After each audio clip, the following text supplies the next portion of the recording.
وَإِذَا سَأَلَكَ عِبَادِي عَنِّي فَإِنِّي قَرِيبٌ أُجِيبُ دَعْوَةَ الدَّاعِ إِذَا دَعَانِ۔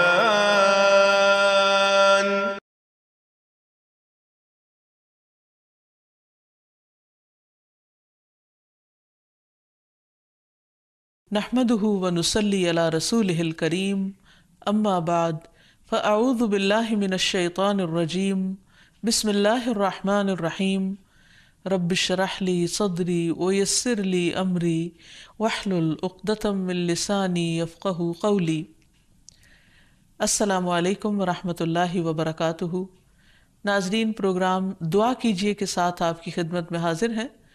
آج ہم انشاءاللہ شیطان سے حفاظت کی دعائیں پڑھیں گے۔ شیطان انسان کا کھلا دشمن ہے۔ اس دشمن سے بچنے کے لیے اللہ سبحانہ وتعالیٰ کی پناہ لینا ضروری ہے، اور اس کے لیے اللہ تعالیٰ سے دعا کرنا اور غیر اللہ سے اجتناب کرنا۔ اللہ سبحانہ وتعالیٰ فرماتے ہیں وَقَالَ رَبُّكُمُ ادْعُونِي أَسْتَجِبْ لَكُمْ، تمہارا رب کہتا ہے تم مجھ سے دعا مانگو، میں تمہاری دعا قبول کروں گا۔ جب وہ قبول کرنے والا ہے تو پھر ہمیں دعا مانگنے میں بخل نہیں کرنا چاہیے، اور ہر طرح کے شر سے بچنے کے لیے اسی کی پناہ لینی چاہیے، اور کسی بھی تکلیف اور مصیبت کے وقت کسی اور کی طرف نہیں دیکھنا چاہیے، کیونکہ قرآن مجید میں آتا ہے وَمَنْ أَضَلُّ مِمَّنْ يَدْعُو مِن دُونِ اللَّهِ مَن لَا يَسْتَجِيبُ لَهُ إِلَى يَوْمِ الْقِيَامَةِ وَهُمْ عَنْ دُعَائِهِمْ غَافِلُونَ۔ اور اس سے بڑھ کر گمراہ اور کون ہوگا جو اللہ کے سوا ایسوں کو پکارتا ہے جو قیامت تک اس کی پکار کا جواب نہ دے سکیں گے۔ یعنی اللہ تعالیٰ کا در چھوڑ کر غیروں کے در پہ جاتا ہے، جو نہ سنتے ہیں نہ سمجھتے ہیں اور نہ ہی کچھ کر سکتے ہیں، بلکہ وہ تو ان کے پکارنے سے بھی بے خبر ہیں، ان کو تو یہ بھی نہیں پتا کہ ان سے کون کیا مانگ رہا ہے۔ اس لیے ہمیں اللہ تعالیٰ سے ہی دعا کرنی چاہیے، اور دعا سے پہلے اللہ سبحانہ تعالیٰ کی حمد و ثنا اور پھر نبی صلی اللہ علیہ وسلم پر درود شریف پڑھنا، کیونکہ اس کے پڑھنے سے رحمتیں نازل ہوتی ہیں۔ جہاں تک شیطان کی دشمنی کا تعلق ہے تو وہ اول روز سے ہے، جب سے انسان پیدا ہوا، اور جب سے اللہ سبحانہ تعالیٰ نے فرشتوں کو حکم دیا کہ وہ انسان کے آگے جھک جائیں، آدم علیہ السلام کو سجدہ کریں، اور ابلیس کو بھی حکم ہوا لیکن اس نے انکار کر دیا۔ وہ انسان سے حسد کرنے والا ہے، انسان کا دشمن ہے، اور ہر طرح سے دنیا اور آخرت دونوں میں خرابی ڈالنے کی کوشش کرتا ہے۔ اللہ تعالیٰ قرآن مجید میں فرماتے ہیں کہ شیطان انسان کو چھوڑ جانے والا ہے، اور شیطان اور اس کا گروہ انسانوں کو بھٹکاتے رہتے ہیں تاکہ وہ ان کے ساتھ جہنم کی آگ میں جا گریں۔ اس لیے ہمیں خصوصی طور پر محتاط رہنے کی ضرورت ہے، اور بہت واضح طور پر یہ پتہ کرنے کی کہ رحمان کا راستہ کون سا ہے اور شیطان کا کون سا ہے، اور اس میں سے جو راستہ اللہ تعالیٰ کی طرف جانے والا ہو، صراط مستقیم ہو، اسے ہر صورت میں پکڑ لیا جائے اور اس پر دوام یا پابندی کی جائے۔ پھر یہ بھی یاد رہے کہ شیطان ہر انسان کے ساتھ ہے، یعنی وہ ایک بچے کو بھی نہیں چھوڑتا اور بوڑھے کو بھی نہیں چھوڑتا، موت کے وقت تک وہ انسان کے ساتھ لگا رہتا ہے تاکہ انسان اللہ تعالیٰ کے ساتھ کفر کرے، شرک کرے، ناشکری کرے، اللہ سبحانہ تعالیٰ کے بارے میں بری بری باتیں سوچے۔ تو ایسے میں جب بھی کبھی انسان کو اللہ تعالیٰ سے کوئی ناراضگی دل میں پیدا ہونے لگے تو فوراً سمجھے کہ یہ دراصل شیطان کا وسوسہ ہے۔ پھر یہ بھی یاد رہے کہ شیطان انسان پر مختلف طریقے سے حملے کرتا ہے، مثلاً اللہ تعالیٰ کے بارے میں شک پیدا کرنا۔ رسول اللہ صلی اللہ علیہ وسلم نے فرمایا تم میں سے کسی کے پاس شیطان آتا ہے اور تمہارے دل میں پہلے تو یہ سوال پیدا کرتا ہے کہ فلاں چیز کس نے پیدا کی، فلاں چیز کس نے پیدا کی، یہاں تک کہ آخر میں اس بات تک پہنچا دیتا ہے، کہتا ہے کہ خود تمہارے رب کو کس نے پیدا کیا۔ جب کسی شخص کو ایسا وسوسہ ڈالے تو اللہ سے پناہ مانگنی چاہیے اور اس شیطانی خیال کو چھوڑ دینا چاہیے۔ پھر اسی طرح شیطان انسان کو اللہ تعالیٰ کی اطاعت سے روکتا ہے۔ اس نے پہلے ہی دن یہ کہا تھا قال فبما اغویتنی لاقعدن لهم صراطک المستقیم، کہ ابلیس نے کہا کہ تو نے مجھے گمراہی میں مبتلا کیا، نعوذ باللہ، وہ اللہ تعالیٰ کو بلیم کر رہا ہے، تو اب میں بھی تیری سیدھی راہ پر گھات لگا کر بیٹھوں گا، پھر انسانوں کے آگے سے، پیچھے سے، دائیں سے، بائیں سے، غرض ہر طرف سے ان کو گھیروں گا، اور تو ان میں سے اکثریت کو شکر گزار نہ پائے گا۔ اور ایک حقیقت ہے کہ بہت کم لوگ ایسے ہیں جو خود کو ملنے والی نعمتوں پر شکر گزار ہوں اور خوش ہوں۔ بہت سے لوگ تو بندوں سے اور اللہ تعالیٰ سے شکوہ ہی کرتے چلے جاتے ہیں، اور جو کچھ ملا ہے اس کو نہیں دیکھتے۔ پھر اسی طرح شیطان کے کاموں میں سے ایک کام یہ ہے کہ وہ لوگوں کے دلوں میں فتنے پیدا کرتا ہے، لوگوں کے درمیان جھگڑے اور فساد پیدا کرتا ہے، خصوصاً میاں بیوی کے درمیان۔ اس سلسلے میں حدیث میں آتا ہے کہ شیطان کے لشکر جب لوگوں میں فتنہ ڈالنے جاتے ہیں تو ان میں سے ایک آتا ہے اور کہتا ہے کہ میں نے اس طرح کیا اور اس طرح کیا، تو شیطان کہتا ہے کہ تو نے کوئی بڑا کام نہیں کیا، یعنی اگر عام لوگوں میں جھگڑے فساد کرواتا ہے تو اس کو وہ کوئی کام نہیں گردانتا۔ پھر ان میں سے ایک اور آتا ہے اور کہتا ہے کہ میں نے فلاں آدمی کو اس وقت تک نہیں چھوڑا جب تک اس کے اور اس کے بیوی کے درمیان جدائی نہیں ڈال دی، یعنی لڑائی نہیں کروا دی۔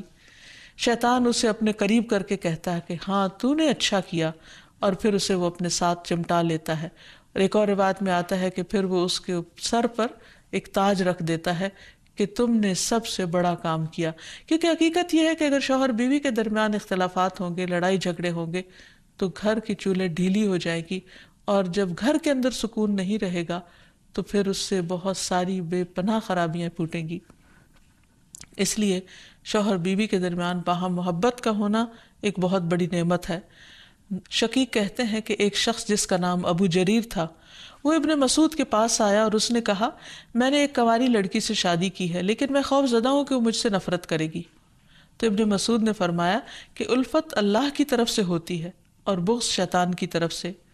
شیطان چاہتا ہے کہ تمہارے لیے اس چیز کو ناپسندیدہ کر کے دکھائے جو اللہ نے تمہارے لیے حلال کی ہے، تاکہ انسان پھر حرام کی طرف مائل ہو۔ اسی طرح باہم بہن بھائیوں کے درمیان، دوستوں کے درمیان عداوت اور دشمنی پیدا کرتا ہے۔ قرآن مجید میں اللہ تعالیٰ فرماتے انما یرید الشیطان ان یوقع بینکم العداوۃ والبغضاء فی الخمر والمیسر، شیطان تو یہ چاہتا ہے کہ شراب اور جوئے کے ذریعے تمہارے درمیان دشمنی اور بغض ڈال دے، کیونکہ عموماً شراب کی محفلیں بھی دوستوں کے درمیان ہوتی ہیں، اور جوئے بھی عموماً دوستی آپس میں کھیل رہے ہوتے ہیں، تو ان میں ایک دوسرے کے ساتھ پھر جو زیادتیاں ہوتی ہیں ناسمجھی کی وجہ سے یا شراب کے نشے کی وجہ سے، تو اس میں بعض اوقات مدتوں پرانے تعلقات ختم ہو کر رہ جاتے ہیں۔ تو یہ بھی شیطانی وار ہوتے ہیں۔ پھر شیطان کا ایک بہت بڑا ہتھیار جو ہر ایک پر چل جاتا ہے وہ ہے غصہ کرنا، کیونکہ غصہ شیطان کی طرف سے ہوتا ہے اور وہ انسانوں کو جلد مشتعل کروا دیتا ہے۔ پھر اسی طرح اللہ کا ذکر بھلوا دینا۔ قرآن مجید میں آتا ہے استحوذ علیہم الشیطان فانساہم ذکر اللہ اولئک حزب الشیطان الا ان حزب الشیطان هم الخاسرون، شیطان ان پر غالب آ گیا سو اس نے انہیں اللہ کی یاد بھلا دی، یہ لوگ شیطان کا گروہ ہیں، سن لو یقیناً شیطان کا گروہ ہی وہ لوگ ہیں جو خسارہ اٹھانے والے ہیں۔ پھر اسی طرح شیطان کا ایک بہت بڑا وار نماز میں وسوسے ڈالنا ہے۔ اکثر لوگ نماز کے اندر بھول جاتے ہیں اور نماز کے وسوسوں کی شکایت کرتے ہیں، اور نماز میں خشوع و خضوع کو سب سے مشکل کام گردانتے ہیں۔ حقیقت یہ ہے کہ نماز میں خشوع و خضوع اور کنسنٹریشن انسان کو جنت الفردوس کا مستحق بناتا ہے، لیکن جب انسان کی نماز خشوع و خضوع سے خالی ہوتی ہے، یعنی اس میں کنسنٹریشن نہیں ہوتی، تو انسان کو یوں محسوس ہوتا ہے جیسے اس نے نماز پڑھی ہی نہ ہو۔ اور جب سب سے پہلا فریضہ ہی انسان کا ڈھیلا پڑ جاتا ہے یا صحیح طور پر ادا نہیں ہوتا، تو ایسی صورت میں انسان کے دل میں کبھی بھی پھر اطمینان اور سکون نہیں آتا۔ تو بہرحال رسول اللہ صلی اللہ علیہ وسلم نے فرمایا کہ جب نماز کے لیے اذان دی جاتی ہے تو شیطان ہوا خارج کرتا ہے اور بڑی تیزی کے ساتھ پیٹھ موڑ کر بھاگتا ہے تاکہ اذان کی آواز نہ سن سکے، اور جب اذان ختم ہو جاتی ہے تو پھر واپس آ جاتا ہے، لیکن جو ہی تکبیر شروع ہوتی ہے پھر پیٹھ موڑ کر بھاگ جاتا ہے۔ جب تکبیر بھی ختم ہو جاتی ہے تو شیطان دوبارہ آ جاتا ہے اور نمازی کے دل میں وسوسے ڈالتا ہے اور کہتا ہے فلاں بات یاد کرو، فلاں بات یاد کرو۔ ان باتوں کی شیطان یاد دہانی کراتا ہے جن کا اسے کبھی خیال نہ گزرا تھا۔ اس طرح انسان کو محو کرتا ہے ان خیالات میں، یہاں تک کہ انسان کو یہ بھی یاد نہیں رہتا کہ اس نے کتنی رکعتیں پڑھی تھی، یعنی اس کو رکعتوں کی تعداد تک بھول جاتی ہے۔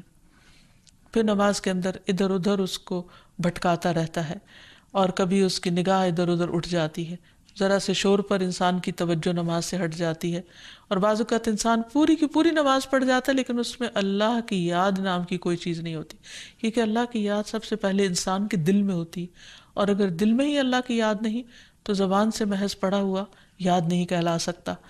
پھر اسی طرح شیطان انسان سے برائی اور بے حیائی کے کام کرواتا ہے۔ قرآن مجید میں اللہ تعالیٰ فرماتے ہیں کہ انما یأمرکم بالسوء والفحشاء وان تقولوا علی اللہ ما لا تعلمون، کہ وہ تمہارا کھلا دشمن ہے، وہ تمہیں برائی اور بے حیائی کا حکم دے گا، نیز اس بات کا کہ تم اللہ کے ذمے ایسی باتیں لگا دو جن کا تمہیں خود علم نہیں، یعنی ایسی باتیں اللہ تعالیٰ کے بارے میں کہو جو لا علمی پر مبنی ہو۔ بہت سے لوگ اللہ کے بارے میں یا اللہ تعالیٰ کے احکامات کے بارے میں جھگڑتے ہیں بغیر یہ جانے کہ اللہ تعالیٰ نے کسی بات کا حکم کیوں دیا ہے۔ پھر اسی طرح شیطان کا ایک حربہ ہے انسان کا لباس اتروانا، کیونکہ جنت کا لباس اتروایا تھا آدم اور حوا سے شیطان نے ان کو بہکا کر، اور دنیا میں بھی وہ یہی چاہتا ہے کہ انسان بے حیائی اور فحاشی کی طرف مائل ہو۔ پھر اسی طرح انسان کے برے اعمال کو شیطان مزین کرتا ہے۔ جب انسان کو غلط کام کرتا ہے اور اس پر اس کو شرمندگی نہیں ہوتی، اس پر اس کو کوئی ریگریٹس نہیں ہوتے، تو یہ دراصل شیطان کا حربہ ہوتا ہے جو اس پر چل چکا ہوتا ہے۔ پھر اسی طرح انسان کو اذیت بھی پہنچاتا ہے، جیسے ایوب علیہ السلام کو جو بیماری تھی اس میں وہ کہتے ہیں کہ وَاذْكُرْ عَبْدَنَا أَيُّوبَ إِذْ نَادَى رَبَّهُ أَنِّي مَسَّنِيَ الشَّيْطَانُ بِنُصْبٍ وَعَذَابٍ، اور ہمارے بندے ایوب کا ذکر کیجئے جب انہوں نے اپنے پروردگار کو پکارا کہ شیطان نے مجھے سخت تکلیف اور عذاب میں ڈال دیا ہے۔ یعنی انسان جب بیمار ہوتا ہے تو اس وقت خصوصاً اس کو مایوس کرتا ہے، اللہ کی رحمت سے مایوس کرتا ہے، اور بعض اوقات اس کے دل میں ایسی ایسی باتیں ڈالتا ہے کہ جسمانی بیماری سے زیادہ انسان روحانی تکلیف میں مبتلا ہو جاتا ہے۔ اسی طرح بعض جسمانی بیماریاں بھی شیطان کی وجہ سے ہوتی ہیں۔ آپ صلی اللہ علیہ وسلم نے فرمایا، طاعون تمہارے دشمن جنوں کی طرف سے ایک چوکا ہے اور وہ تمہارے لیے شہادت ہے، یعنی وہ آتا شیطان کی طرف سے ہے لیکن تمہارے حق میں فائدہ مند ہو جاتا ہے۔ اور شیطان کی یہ دشمنی انسان کے ساتھ، انسان کی پیدائش کے ساتھ ہی شروع ہو جاتی ہے، جیسا کہ ہم دیکھتے ہیں کہ نبی صلی اللہ علیہ وسلم نے فرمایا کہ جب بنی آدم پیدا ہوتا ہے تو پیدائش کے وقت شیطان اسے چھوتا ہے اور بچہ شیطان کے چھونے سے زور سے چیختا ہے، سوائے مریم اور ان کے بیٹے عیسیٰ علیہ السلام کے۔ اس کی وجہ مریم علیہ السلام کی والدہ کی دعا ہے کہ انی اعیذھا بک وذریتھا من الشیطان الرجیم، کہ میں اسے اور اس کی اولاد کو شیطان رجیم سے تیری پناہ میں دیتی ہوں۔ اور پھر شیطان تو اپنے کام کرتا ہے لیکن انسان کو اس کے حملوں سے بچنے کی تدابیر اختیار کرنی چاہیے، جو قرآن و سنت میں ہمیں بہت اچھی طرح بتا دی گئی ہیں۔ سب سے پہلی بات تو یہ ہے کہ اللہ سبحانہ و تعالیٰ پر بھرپور ایمان اور توکل ہونا چاہیے، کیونکہ اللہ تعالیٰ کا وعدہ ہے کہ جو لوگ ایمان لائیں گے اور اپنے رب پر توکل کریں گے، شیطان ان کا کچھ بھی نہیں بگاڑ سکے گا۔ پھر اسی طرح اللہ تعالیٰ کے لیے اخلاص برتنا، ہر کام صرف اللہ کے لیے کرنا، اپنے آپ کو شرک سے بچانا۔ تو جو شخص ایسا طریقہ اختیار کرے گا شیطان کا اس پر بھی زور نہیں چلے گا۔ پھر ہر معاملے میں قرآن و سنت کی پیروی کرنا، پھر دن کا آغاز اور اختتام اللہ کے ذکر سے کرنا، اللہ کی یاد سے کرنا، اللہ کی فرما برداری کے کاموں سے کرنا۔ پھر اسی طرح کثرت سے سجدے کرنا، کیونکہ شیطان نے اللہ تعالیٰ کا حکم نہیں مانا تھا اور سجدے سے انکار کیا تھا، تو رسول اللہ صلی اللہ علیہ وسلم نے فرمایا جب کوئی آدمی سجدہ والی آیت پڑھ کر سجدہ کر لے تو شیطان روتے ہوئے دور ہٹ جاتا ہے اور کہتا ہے افسوس مجھ پر، آدمی کو سجدے کا حکم ملا تو اس نے سجدہ کر لیا، اس کے لیے جنت ہے، اور مجھے بھی سجدے کا حکم ملا لیکن میں نے انکار کر دیا اور میرے لیے جہنم ہے۔ تو اس لیے شیطان کی مخالفت اگر انسان کرنا چاہے تو اس کے لیے سجدوں کی کثرت کر دے اور خصوصاً فرض نماز کی پابندی کرے، تو انشاءاللہ شیطان کا زور نہیں چلے گا۔ پھر اسی طرح گھر کو شیطانی چیزوں سے پاک کرنا، پھر فضول خرچی سے بچنا، کیونکہ فضول خرچ شیطان کے بھائی ہوتے ہیں، نگاہوں کی حفاظت کرنا، کیونکہ نبی صلی اللہ علیہ وسلم نے فرمایا کہ وہ ابلیس کے تیروں میں سے ایک تیر ہے۔ پھر اسی طرح اکٹھے رہنا، مسلمانوں کی جماعت کے ساتھ جڑے رہنا۔ رسول اللہ صلی اللہ علیہ وسلم نے فرمایا کہ جماعت پر اللہ کا ہاتھ ہے اور شیطان اس کے ساتھ ہے جو جماعت سے علیحدہ ہو اور وہ اس کو پاؤں مار کر ہانکتا ہے. یعنی جو شخص اچھے لوگوں کے ساتھ ملتا جلتا نہیں، ان کی مجلس میں نہیں بیٹھتا، ایک دوسرے کو وتواصوا بالحق وتواصوا بالصبر نہیں کرتا، وہ پھر شیطان کے وسوسوں اور چالوں کا شکار ہو جاتا ہے. اور آخر میں دعائیں، اللہ سبحانہ تعالیٰ نے ہمیں قرآن مجید میں بھی دعائیں سکھائی ہیں اور نبی صلی اللہ علیہ وسلم نے بھی. اس میں سے پہلی دعا ہے رب اعوذ بک من ہمزات الشیاطین واعوذ بک رب ان یحضرون. اے میرے رب، میں شیطان کی اکساہٹوں سے تیری پناہ مانگتا ہوں اور اس بات سے بھی تیری پناہ مانگتا ہوں کہ وہ میرے پاس آئیں. پھر تعوذ پڑھنا، یعنی اعوذ باللہ من الشیطان الرجیم من ہمزہ ونفخہ ونفثہ. میں اللہ کی پناہ چاہتا ہوں شیطان مردود سے کہ مجھ پر کوئی جنون کا اثر ڈالے یا مجھے تکبر پر آمادہ کرے یا شعر و شاعری کی طرف لائے، یعنی جو غلط قسم کی ہے. پھر قرآن مجید پڑھنے سے پہلے اعوذ باللہ من الشیطان الرجیم پڑھنا.